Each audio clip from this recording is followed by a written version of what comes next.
Olá, esse é o nosso trabalho do componente curricular Drenagem Urbana e Controle de Enchentes. O nosso trabalho tem como tema a drenagem urbana sustentável e também a análise do uso do retrofit na drenagem urbana sustentável. Esse trabalho vai ser apresentado pelo acadêmico Vitor Brunoff, que sou eu, e pela discente Rafaela Morelato. Para começar o nosso trabalho, a gente vai abordar temas como o crescimento da população mundial, a urbanização especificamente no Brasil, o que é a drenagem urbana sustentável e também o que é analisando o retrofit. Fazer estudos sobre a drenagem urbana sustentável, seus benefícios e a maneira como ela pode ser muito bem aplicada no meio ambiente urbano é o tema e o objetivo dessa nossa pesquisa. E junto desse objetivo a gente tem a possibilidade de alcançar esse objetivo usando o retrofit, que é um dos temas aqui do nosso trabalho. Quando a gente fala de sustentabilidade junto de urbanização, a gente tem que levar em consideração não só o aspecto ambiental, como também o aspecto econômico e também o meio social como um todo. E para construir esse desenvolvimento sustentável, a gente vai levar em consideração no nosso estudo a sustentabilidade não só ecológica, mas também ambiental, sustentabilidade demográfica, cultural, política e institucional. Também temos que analisar como que ocorrem as inundações em regiões urbanas, né? Os aspectos, os motivos que causam essas enchentes aí em ruas, em cidades pequenas ou grandes, definitivamente em áreas urbanas. E para isso serão analisados planos diretores com ineficiência, o aumento de sedimentos carregados pelas águas fluviais, o aumento do escoamento superficial, a falta de legislação específica naquele lugar também. Tudo isso pode estar gerando essas inundações nas regiões urbanas. Mas levando mais alguns fatores que são responsáveis por essas inundações urbanas, a gente tem área de abrangência com projetos definida erroneamente, que são feitos péssimos estudos, cálculos errados que sejam, para contribuir com que ocorra aí essas inundações. A falta de informação hidrológica confiável também, a inexistência de um órgão gestor e coordenador especificamente de drenagem, que trate somente essa parte dos projetos da drenagem, e os eventos hidrometeorológicos extraordinários, né? Chuvas intensas e outras. Nessa imagem aqui é apenas um exemplo de como que acontece quando se tem uma precipitação em uma região não urbanizada e uma região urbanizada.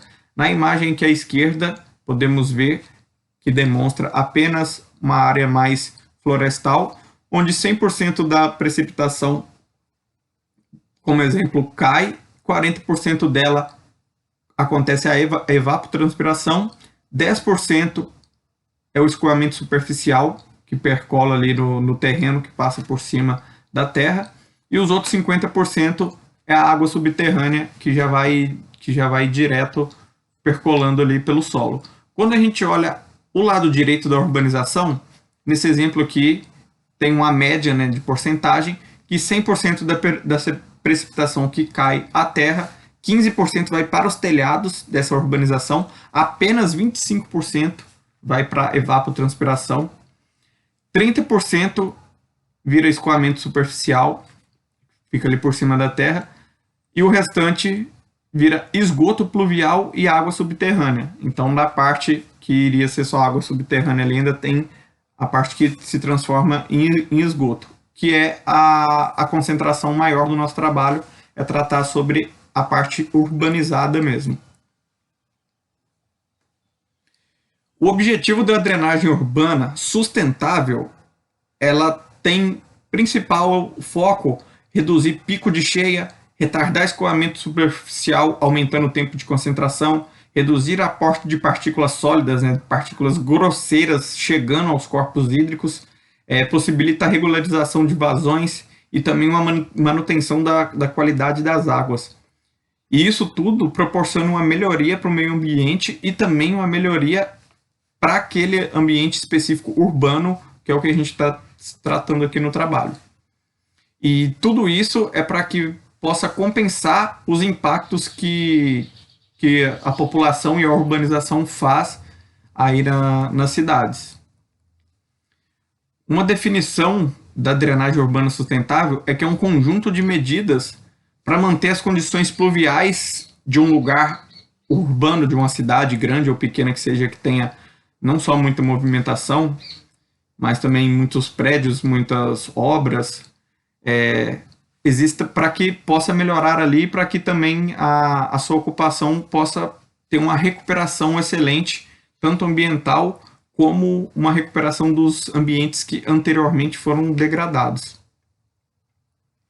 Alguns dos princípios para se obter a drenagem urbana estão citados aqui e vão ser abordados um por um. A não ampliação da cheia natural, a prioridade dos mecanismos naturais de escoamento, o controle permanente, a bacia hidrográfica como unidade de planejamento, medidas de controle no conjunto da bacia, educação ambiental e tratamento do escoamento pluvial. Quando a gente fala da não ampliação da cheia natural, é uma das principais medidas da drenagem urbana sustentável, onde nesse conceito governa todo o planejamento e as estruturas do sistema sustentável da drenagem urbana. E para isso é necessário estudos de compatibilização de vazões de drenagem junto com as vazões naturais dos corpos hídricos receptores, né? Tudo isso tem que ser analisado. O estudo da vazão anteriormente filtrada, escoada e o empenho na recuperação da dinâmica que ocorria anteriormente na urbanização também é muito importante para que não ocorra essa ampliação da cheia natural, né? Chuvas e outros eventos catastróficos. Prioridade dos mecanismos naturais de escoamento. Priorizar sempre a infiltração, principalmente a infiltração natural. Como na parte urbana não é tão possível assim, a ideia do projeto é fazer com que isso seja mais viável, que seja mais real mesmo nos projetos. E também as superfícies gramadas. E também as áreas de detenção do escoamento e promotores de infiltrações naturais. Já para o controle permanente, são necessárias fiscalização atuante e manutenção constante. Ou seja, a fiscalização e a manutenção ela deve ser não só diária, como também não só da parte governamental, mas também da população e da educação dessa população que vai ser abordada agora mais à frente. No controle também é preciso proporcionar um correto funcionamento do sistema, ou seja, ele tem que estar no seu perfeito estado desde o início até o seu tratamento, até a sua finalização ocorrendo de uma maneira perfeita. E esse controle ele pode ser feito exclusivamente pelo Estado ou também contando com a participação, que é primordial, a participação da população dessa região, da região que está sendo analisada ou da região que está sendo aplicada a drenagem urbana sustentável. Já quando a gente fala da bacia hidrográfica como unidade de planejamento, essa é a principal base e unidade de planejamento, devendo o planejamento urbano municipal obedecer às determinações de toda a bacia. Então, por isso a importância do estudo da bacia para aplicar a drenagem sustentável. Devem ser avaliados os impactos causados em toda a sua extensão e soluções adotadas devem mitigar os efeitos adversos e sua propagação para que não atinjam outras cidades, reduzindo assim as externalidades negativas das ocupações urbanas. Nas medidas de controle no conjunto da bacia, é muito importante a adoção de um conjunto de medidas estruturais e não estruturais coerentes, e que possam ser implantadas em todas as áreas da bacia hidrográfica, até mesmo em diferentes municípios, para que haja aí um conjunto nesse projeto. Sobre a educação ambiental, é necessário não só a parte dos engenheiros, como dos arquitetos e também outros profissionais envolvidos. A população e também administradores públicos, no caso o governo, é essencial para que essas decisões sejam tomadas de forma consciente. Quando a gente fala agora do tratamento do escoamento pluvial na drenagem urbana sustentável, é uma ação importante a fim de não acarretar poluição aos corpos hídricos receptores, para que assim a gente possa ter a infiltração por solos de uma maneira mais sustentável e que também reduza a poluição direta aos corpos hídricos. Nesse tratamento de escoamento pluvial também permite a redução dos impactos ambientais causados pelo carreamento de substâncias tóxicas pelo sistema de drenagem. Ou seja, assim a gente consegue também reduzir essas substâncias, esses químicos que iriam para os corpos receptores para serem tratados. Eles seriam mais tratados de forma natural, sustentável mesmo, pela natureza. Bom, um exemplo da utilização da drenagem sustentável são em telhados verdes. Recentemente, essa solução ela tem sido adotada no Brasil, havendo exemplos claros no sul do país e em São Paulo. O uso de telhados verdes acarreta redução na velocidade de escoamento e ao mesmo tempo em que permite uma primeira filtragem da água precipitada. Essa tecnologia pode reduzir em até 60% o pico de cheias em uma bacia, se adotada em larga escala. Além das vantagens significativas ao sistema de drenagem, essa solução se adota em larga escala, permite a diminuição da temperatura interna das edificações, reduzindo os custos de climatização e a área de reflexão de radiação solar, e, consequentemente, as ilhas de calor. Aqui tem-se a imagem ampliada do telhado verde em uma casa, e podemos observar a cobertura por gramíneas.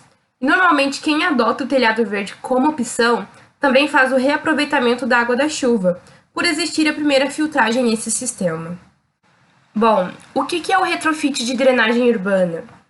A metodologia de retrofit ou readequação permite que se mantenham os equipamentos existentes e que sejam considerados necessários ao funcionamento dos sistemas atuais, como os condutos de drenagem, e se introduzam alterações estratégicas somente nos pontos-chave do sistema, buscando otimizar o seu funcionamento, superar as deficiências da drenagem tradicional, como a incorporação de bacias de detenção, retenção, telhados verdes, e aumentar os benefícios e reduzir as vulnerabilidades. Essa metodologia ela tem sido muito usada na Europa, nos Estados Unidos e também no Brasil, em obras de edifícios que foram tombados como patrimônios culturais. São edifícios que externamente não podem ser modificados, mas internamente são reformados para contemplar atualizações tecnológicas com o objetivo de dar maior conforto ou funcionalidade às suas instalações e permitir o uso do imóvel de forma funcional, efetiva e segura, e não somente mantê-lo como adorno na cidade, respeitando, entretanto, os aspectos culturais, históricos, artísticos e estéticos. As orientações da EPA, Environmental Protection Agency, nos Estados Unidos, tem como principal enfoque evitar que a poluição difusa causada pelo escoamento superficial, que enxágua vias e telhados, chegue aos corpos hídricos. Com a crescente demanda por água nas áreas urbanas de maior porte e a redução da oferta hídrica, tem-se buscado alternativas para o abastecimento de água potável nos centros urbanos. Estudos atuais consideram a possibilidade da coleta das águas pluviais para o abastecimento de cidades, após o devido tratamento para a retirada de impurezas e poluentes. Uso de retrofit em casos internacionais. Da implementação do retrofit no rio Norwalk, no sudeste do estado de Connecticut, nos Estados Unidos da América. A bacia do rio Norwalk engloba 7 comunidades que se situam nos estados de Connecticut e Nova York, nos Estados Unidos. As 6 cidades que estão no estado de Connecticut se situam no condado de Fairfield e são Nova Canaan, Norwalk, Reading, Wakefield, Reston e Wilton, e a cidade localizada nos estados de Nova York se encontra no condado de Westchester e se chama Lewisboro. A bacia do rio Norwalk possui aproximadamente 166 km² e o rio Norwalk possui aproximadamente 32 km de extensão e apresenta um desnível máximo de 296 metros. Em 1990, a população que habitava a região era pouco maior que 65 mil habitantes. Foram criados subcomitês com tarefas de identificar objetivos para 4 problemas principais, separados nas seguintes categorias. Categoria 1, restauração de habitats. 2, uso do solo, proteção contra enchentes e espaços abertos. 3, qualidade da água. E 4, educação ambiental. O plano de ação da bacia do rio Norwalk que descreve objetivos específicos e linhas de ação para alcançá-los dentro das 4 categorias definidas, cada objetivo contém uma lista de tarefas específicas para implementação, com um cronograma bem definido, assim como uma metodologia de avaliação do sucesso de cada mecanismo. Também foi desenvolvido um programa educativo para a população local e criado um programa de patrocínios para financiar algumas ações. Entre as ações pertinentes, podem ser apresentadas como retrofit, a adaptação de represas para a instalação de escadas ou canais para peixes e a restauração de mais de 1.800 metros de matas ciliares, permitindo melhoria na qualidade da água dos corpos hídricos e aumentando em 130% a população de trutas selvagens no rio. Na categoria de uso do solo, proteção contra enchentes e espaços abertos, foram abertas trilhas para acesso ao rio e estão em andamento levantamentos para a criação de uma cartilha para identificar as trilhas ao redor do rio Norwalk, e no começo de 2001 foi instalado um sistema automático de alerta contra cheias, avaliado em menos de $100 mil à época, que conta com medidores automatizados do nível do rio e das chuvas e uma central de processamento de dados. 4 dos 7 municípios designaram pessoas específicas para garantir a aplicação do plano de ação. No que se refere à qualidade de água, foi promovida a restauração de zonas próximas ao rio, com participação da comunidade, com o objetivo de melhorar o habitat e a qualidade das águas. Foi feito um estudo em diversos pontos do rio para identificar os locais de contaminação, tendo sido identificados 3 pontos principais de contaminação. Com respeito à educação ambiental, foi estabelecido um comitê regulador das ações do plano para promover encontros periódicos para avaliação da implementação do plano. Foi eleito um coordenador da bacia para atuar no comitê e fiscalizar a implementação das ações propostas, e no período de avaliação foi feito também um vídeo educativo criado em sítio da internet e realizadas várias reuniões. A bacia apresenta uma taxa de 64% de área urbanizada ou desenvolvida, com áreas comerciais, residenciais, indústrias leves ou estradas e rodovias, e os 34% restantes se encontravam ocupados com bosques, áreas pantanosas e alagadiças, corpos hídricos e áreas não ocupadas. E aqui tem-se um mapa da bacia do rio Norwalk. Aqui é a imagem ampliada do rio Norwalk. Metodologia adaptada à realidade brasileira. Algumas medidas devem ser tomadas, como coleta de informações, os estudos de campo e o estabelecimento de uma infraestrutura administrativa capaz de gerenciar e coordenar essas mudanças, estrutura político-administrativa necessária para a implementação dessa metodologia. A Lei 9.433 de 97 orienta que as bacias hidrográficas devem ser gerenciadas por um comitê de bacia, compostos por membros do governo, da sociedade civil e usuários, com a missão de deliberar sobre os assuntos relativos à bacia hidrográfica em questão. É estabelecido na mesma lei que deve ser criada uma agência de bacia que deve funcionar como um braço executivo desse comitê. Criação de uma agência de drenagem municipal ou intermunicipal para o gerenciamento das ações de drenagem urbana, tendo em vista que a realização dos serviços de drenagem é uma competência municipal. A ideia de uma agência de drenagem se torna particularmente interessante em uma área metropolitana, em que vários municípios estão envolvidos na drenagem urbana. Propõe-se que em locais onde existam comitês de bacias já estabelecidos, as agências de bacia assumam o papel de agência de drenagem, tendo em vista que a agência de bacia atua nos limites da bacia hidrográfica ou conjunto de bacias e pode, em conjunto com o comitê de bacias, estruturar as ações necessárias para o correto gerenciamento da drenagem em todo o seu contexto. A manutenção dessas agências poderia ser feita com a cobrança pelo uso de recursos hídricos, podendo ser instituído que a receita proveniente da outorga de lançamento de águas pluviais seria revertida para este tipo de operação. A cobrança pelo uso de recursos hídricos seria também a fomentadora das ações de melhoria da infraestrutura de drenagem urbana, como ocorre atualmente nas bacias que possuem esse instrumento instaurado. Leis brasileiras podem dar suporte a esse tipo de ação, como o Estatuto das Cidades, a Lei nº 10.257 de 2001, que estabelece que no âmbito municipal, estadual e federal devem ser criados órgãos colegiados de política urbana, e a Lei de Saneamento Básico, Lei nº 11.445 de 2007, que prevê a criação de órgãos colegiados para decidir sobre infraestruturas de saneamento nas cidades e orienta a necessidade de planos diretores municipais. Etapas para a implementação do retrofit no Brasil. O retrofit é uma metodologia que permite ao poder público adequar tecnologias que estão impactando o meio ambiente e transformá-las em tecnologias que irão atuar a favor do meio ambiente. As adequações realizadas para ajustar a metodologia à realidade brasileira são complexas e podem ter impacto significativo em todo o sistema. A etapa 1 é o pré-retrofit. Se baseia no princípio da prevenção, que institui que devem ser adotadas medidas que previnam ou corrijam danos conhecidos e previsíveis, e no princípio da precaução, em que devem ser tomadas as medidas necessárias a mitigar um dano ou risco de dano ainda não previsto. A etapa 2 é o diagnóstico. Aqui são definidos os objetivos da recuperação ambiental, seus principais parâmetros e um plano geral de implementação do retrofit. São feitos levantamentos prévios das infraestruturas existentes, alencando quais os tipos de equipamentos e tratamentos que poderão ser adotados. A etapa 3 é o levantamento com dados secundários. Nessa etapa, são realizados os levantamentos dos dados e a consolidação e formação de um banco de dados de informações sobre o projeto e a rede. São levantados todos os dados secundários relativos à rede de drenagem urbana, com um diagnóstico completo de condutos existentes e equipamentos instalados. A etapa 4 é a análise de campo. São feitas visitas aos locais eleitos previamente para avaliar as suas reais condições de recebimento dos equipamentos propostos, procede-se a análise da capacidade de o sítio se adequar ao retrofit e do tipo de equipamento que pode ser instalado. São feitos estudos de solos, inventários biológicos, de fauna e flora e análises dos sistemas existentes. A etapa 5 corresponde ao inventário.